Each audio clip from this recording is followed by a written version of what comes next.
acompaña en este segmento el doctor Sergio Ortega, que él es miembro de la Asociación de Jueces por la Democracia y también juez de la Corte de Trabajo del Distrito Nacional. Gracias por acompañarnos y compartir sus consideraciones con nosotros. Yo me atrevería a hacerle una primera pregunta. ¿Por qué jueces por la democracia? Bueno, es que la democracia ha demostrado ser el mecanismo de gobierno que interactúa con las mayorías, las minorías, y donde se pueden asegurar los derechos de la mayoría y de las minorías. Alguien dijo que no será el mejor sistema, pero por lo menos es el menos malo de todos. Entonces, lo que hemos apostado al sistema democrático, tenemos que hacer énfasis justamente en ese sistema de gobierno que es el menos malo en la actualidad. Es decir, hay una asociación de jueces que están comprometidos con la democracia, efectivamente. De hecho, bueno, Judemo tiene la particularidad que fue una asociación creada en la clandestinidad.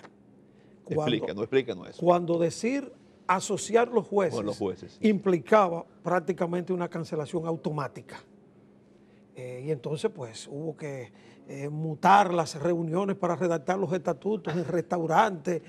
Hubo que disfrazar todo el aparataje de su formación para que la cúpula no se enterara y nos psiquitrillara en el argot popular antes de que se hiciera la proclama de su conformación.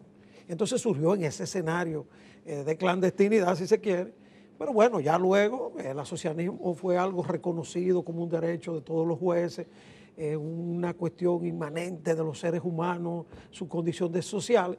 Y bueno, el Poder Judicial admitió que las asociaciones, más que un problema, eran una oportunidad. ¿Y en otros países existen asociaciones de jueces? Sí. En España, por ejemplo, en España fue determinante. Determinantes y claramente separadas una de otra. Aquí por lo menos. ¿Y en América Latina también? Sí, Honduras, Costa Rica. Hay toda una experiencia interesante porque es que el ser humano en sí es un ente social.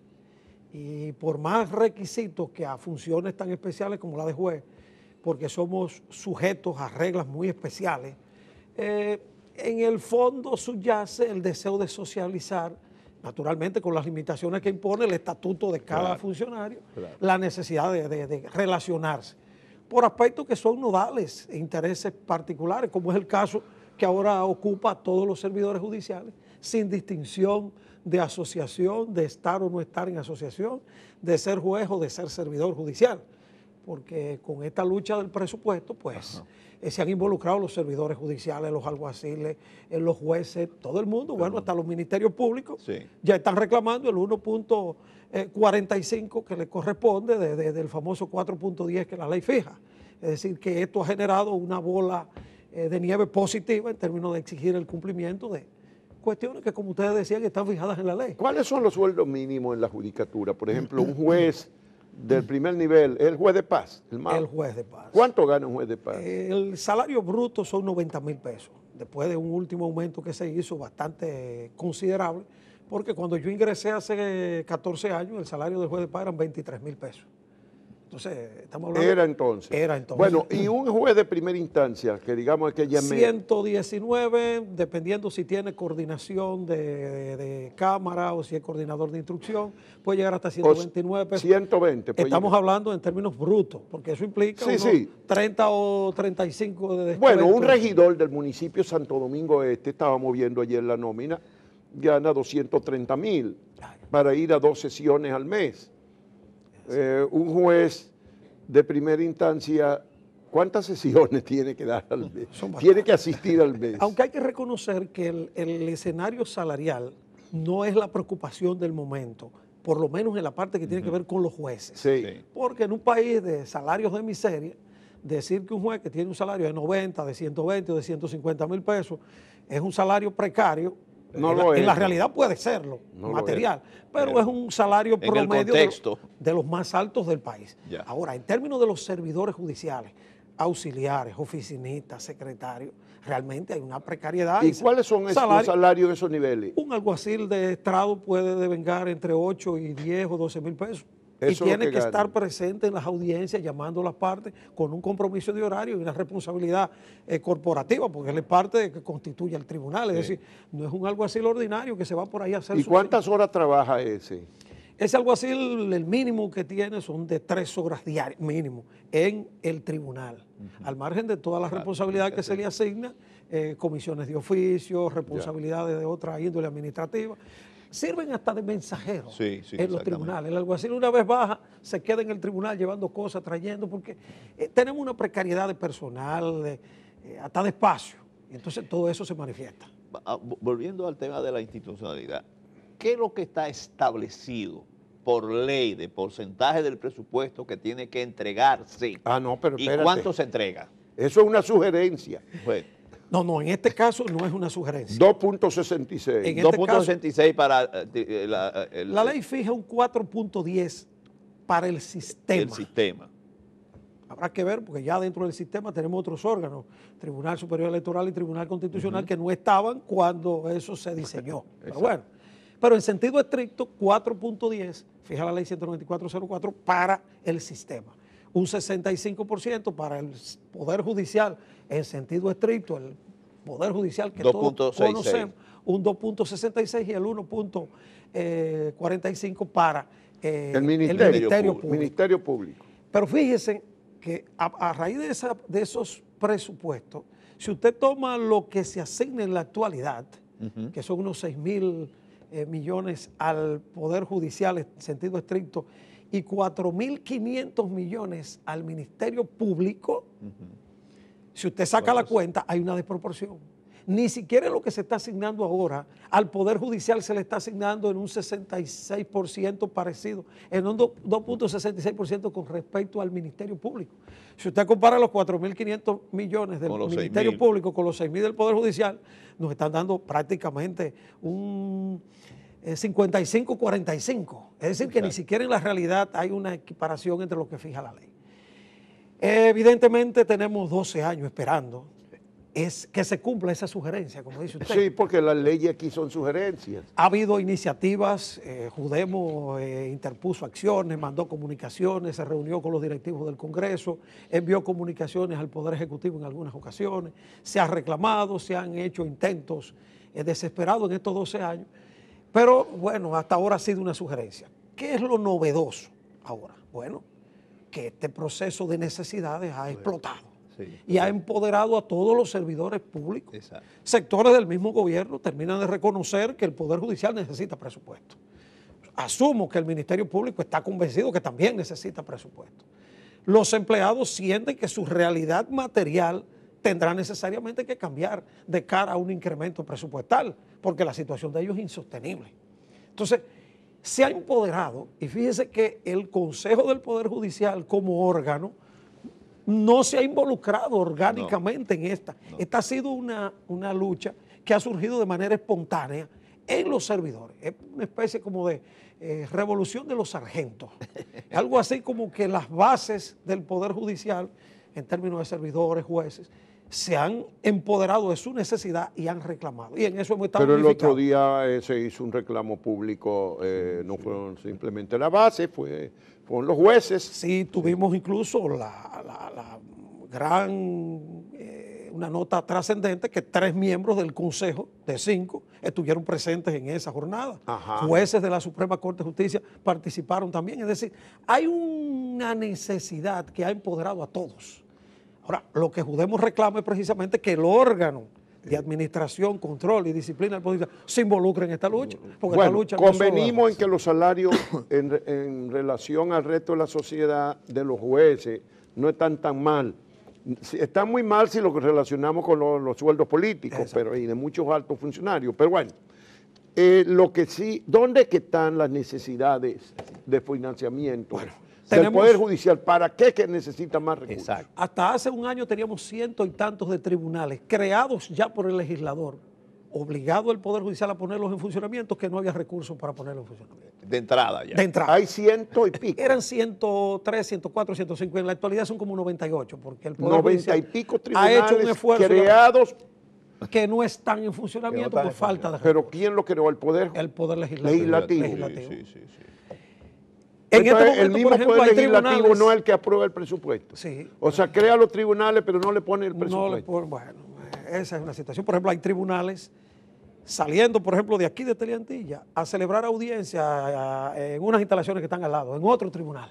Es decir, utilizando la sala de audiencia de otro tribunal con el riesgo que implica para jueces que manejan asuntos de poder desplazarse probablemente de una esquina a otra a celebrar audiencia. Es decir, hay una situación de necesidad. 98 tribunales pendientes, ni decir que la provincia de Santo Domingo tiene creo que un juez por cada 100 o 200 mil habitantes. Una cosa Pero no horrorosa. estaban operando en furgones. Bueno, eso es ya otro. no. Ya Sí, se- sí, todavía, lógico. Todavía siguen Ese operando. furgón es imprescindible. Si ¿Eh? ese furgón se colapsara, la atención permanente quedaría en un pasillo.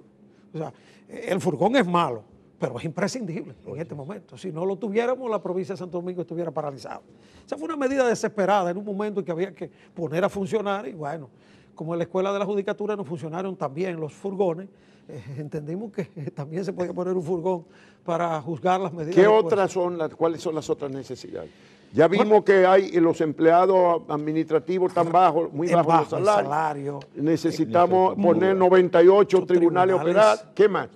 En términos de espacio, Sí. tenemos tribunales alquilados, pagando sumas que no es razonable decirlo en televisión, lo que pagamos en dólares de alquiler En por dólares. locales. Y le alquilan en dólares a ustedes. Bueno, ¿Y dónde es que alquilan Gascue, ustedes? en Gascue no alquilan en pesos dominicanos. Entonces, tenemos tribunales alquilados, lo que Pero en los pueblos, en No, el dice- Distrito Nacional. en el distrito, que Nacional. le alquilan en dólares. Por ejemplo, ¿en qué sector? Dicen Gascue. En Gascue, el Tribunal Superior Administrativo, esa instalación es alquilada. Es alquilado. Para una jurisdicción que maneja asuntos tan trascendentales. Entonces, hay una necesidad permanente de locales. El Palacio de la provincia de Santo Domingo, el presidente, bueno, el expresidente Leonel Fernández se la prometió al magistrado Jorge Subero, que me lo manifestó en una ocasión. El presidente Danilo Medina le prometió la construcción del Palacio de la provincia de Santo Domingo. El Poder Judicial hizo hasta el hoyo, la excavación, se hizo un esfuerzo. Tienen el terreno. Sí, el terreno está- Y el hoyo. La excavación y el hoyo está hecho. ya. Nada más falta hacer levantar el edificio. Bueno, que haya voluntad de que eso arranque y todos sabemos que se puede hacer. Y con recursos es que se pueden hacer las cosas. Otro sector, otra inversión, otro recurso. Hay necesidad en términos de insumos. Tenemos tribunales con redes, con servidores que cuando cambia de la planta de la energía eléctrica colapsan y el servidor se frisa. Y no hay red, no hay internet, no hay cómo imprimir una sentencia en ese momento. No se puede. Entonces, Porque son tribunales- obsoletos los equipos. No, porque Los computadores son de 10 años atrás. hay de eso. Hay computadores muy obsoletos, pero también intentando caerle detrás a la tecnología. Sabes que la tecnología es muy útil y muy buena, pero la tecnología tiene requerimientos. Y No necesita- puede haber un cambio de electricidad violento entre la planta y la energía, porque la tecnología se autoprotege y bloquea. Y están operando con planta propia todos los tribunales. No, ¿Eh? obviamente que no. Obviamente ¿Que no? Obviamente que no. Se ha hecho un esfuerzo en términos de plantas, de inversores, pero aún hay necesidades crecientes e impostergables, que quizás es lo que ha hecho que todos nos empoderemos de una lucha que parecía que debía dejársele a los órganos de administración, que son los que saben cuáles son sus necesidades. Lo que pasa es que las necesidades las estamos viviendo en la base, en la realidad cotidiana del día a día de hacer justicia. Y La valoración de la asociación sobre el desempeño del Consejo del Poder Judicial. bueno, el Consejo del Poder Judicial vino justamente a quitar unas responsabilidades administrativas Sí. que tenían los jueces de la Suprema que le impedían concentrarse en ese rol tan trascendente que es unificar la jurisprudencia y cerrar los asuntos. Y era una especie de, ¿verdad?, de delegar en un órgano administrativo que para buena suerte se fue diseñado se aprobó con el criterio de la participación colectiva, es decir, donde había obviamente el presidente del órgano supremo como cabeza del Poder Judicial, un juez de la Suprema Corte de Justicia, un juez representante de los de Corte de Apelación, uno de primera instancia y uno de los jueces de paz. Penosamente quedaron excluidos los servidores judiciales, la Escuela de la Judicatura, una serie de órganos que son muy importantes, que hubiese sido interesante que estuvieran en ese órgano de control y de administración, pero bueno, así lo diseñó el legislador y así se pudo. Y obviamente en su conformación, como dice usted, es un órgano interesante porque le da una participación no solamente a los que gobiernan desde la cúpula, sino también a la base que juzga en el Poder Judicial. Y hasta ahora ha sido una experiencia que algunos tienen sus críticas, pero yo soy de los que todavía conservo la ilusión de que puede funcionar concentrándose en las cuestiones administrativas y disciplinarias. Algunas de las cuales tenemos todavía nuestras carencias y que habrá que irlas superando, digamos, por aquello de error-ensayo, aunque esperamos que el tiempo de error y de ensayo no sea muy largo, porque en el camino las víctimas pueden ser más que los beneficiados. Entonces, pero bueno, la asociación de los jueces le preocupa, ha expresado alguna preocupación sobre la crisis, lo que se ha denominado crisis del Poder Judicial, las denuncias y procesamientos de jueces que ha habido en los últimos tiempos, denuncias de operaciones mafias en la justicia. ¿Ustedes han... Bueno, todo lo que se relacione con el Poder Judicial tiene que ser preocupación de la asociación y de cada uno de los jueces. Porque cuando se embarra un juez, o se embarra un alguacil, o se embarra un servidor judicial, un secretario, nos embarramos todos con la culpa ajena, si es que hay culpa, y si no la hay, pues entonces nos embarramos de la injusticia. Entonces nos preocupa. Judemo en eso ha sido enfática desde su creación, llamando la atención cuando se han producido situaciones, traslados inconsultos, sanciones no tan aireadas en el juicio de la conciencia popular respecto a que se haya hecho justicia, y siempre ha estado preocupada de eso. Naturalmente las asociaciones en una fase de creación primero agotan una etapa de sobrevivencia de la clandestinidad, hasta que ya empoderadas, como están en la actualidad, unas 3 asociaciones que existen, ya tienen el poder de reclamar que las cosas se hagan bien. Y ciertamente Judemo sigue presionando, intentando enviar un mensaje de que no preocupa la imagen del Poder Judicial. Lo único que la imagen del Poder Judicial no es una imagen que la construyamos solo los servidores judiciales, es una imagen que se construye en la sociedad. Y el Poder Judicial es una expresión de la sociedad en la que vivimos. Y como tal, se juzga al juez porque juzga cuando ese es su rol. Y entonces a veces la sociedad no entiende que justamente el rol, así como el rol del periodista es opinar de todo aquello que le parece llamativo, informar, generar los puntos de vista críticos, el juez está obligado a coger, rechazar, condenar, descargar, absolver, tomar medidas, ese es su rol. Entonces la imagen de la justicia medio está, digamos, entrecruzada con los intereses de las partes que ganan y de las partes que pierden. Pero sí nos preocupa la imagen y evidentemente estamos involucrados en todo aquello que tienda a rescatar la imagen, a relanzar la imagen del Poder Judicial, porque al final es la imagen de todos y además es la imagen que merece el pueblo dominicano de tener una justicia que no solamente sea confiable, sino que la sociedad confíe en ella y la respete, porque si al que juzga no lo respeta la sociedad, sus decisiones estarán cuestionadas seriamente, aunque sean razonables y justas. Hablando del juez, si yo le pregunto a usted, en términos generales, después de su experiencia, ¿cuáles pueden ser las cualidades requeridas para un juez? No importa en qué nivel se desempeñe. Lo primero que el juez tiene que tener es un buen corazón. Tiene que ser un ser humano que ponga el bien común por encima de sus propios prejuicios y de sus propias preferencias. Porque el derecho, como decía un ex magistrado de la Suprema Corte de Justicia, el derecho es un instrumento que sirve para bien y para mal. Lo que va a determinar que usted lo aplique bien es justamente su interés de hacer justicia y de aplicar el interés común y el bien común. Porque el derecho, como instrumento político, que todos sabemos que sirve para el bien y sirve para el mal.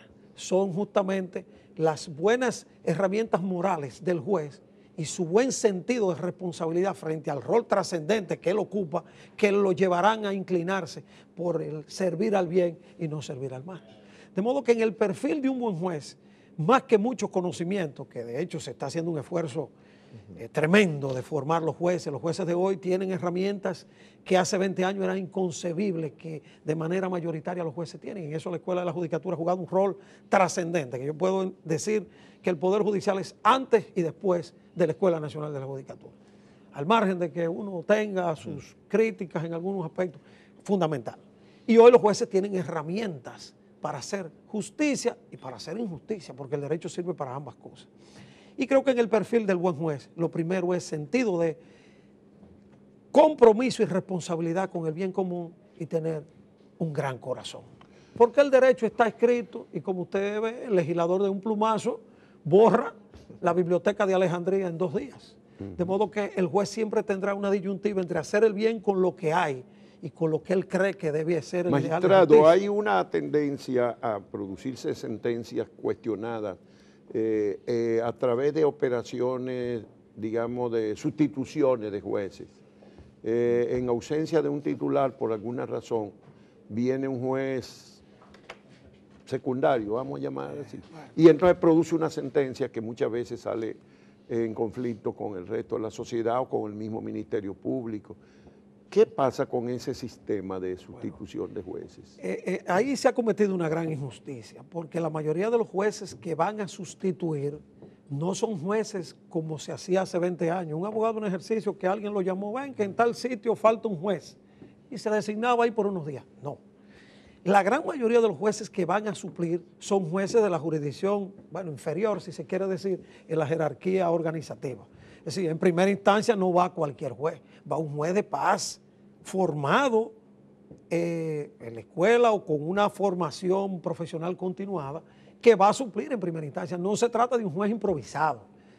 Yo que fui juez suplente durante mucho tiempo mientras fui juez de paz, por un escaso tiempo, pero que fui juez de paz, le puedo asegurar que probablemente el juez suplente desempeña muchas veces con más entrega y más devoción que el mismo titular, que está muchas veces ocupado por la estadística, la mora de su tribunal, y él está preocupado del día a día. El juez suplente viene un día o dos a conocer justamente la interinidad que le designaron. Muchas veces contra su voluntad porque está dejando la mora de su propio tribunal abandonada a la suerte de otro suplente que quizás no se la cumpla como él quisiera que se cumpla. Es decir, se ha cometido una gran injusticia. Yo no creo que las decisiones cuestionadas vienen porque sea un suplente. Lo que pasa es que la soga parte por lo más fino. Es más fácil echarle la culpa al suplente que vino por 2 días que al juez titular que está ahí todos los días. Y que el abogado que cuestiona el titular lo va a seguir viendo todos los días. Entonces la soga corta por lo más débil. Entonces el abogado cuestiona al suplente más fácil porque tiene menos consecuencias.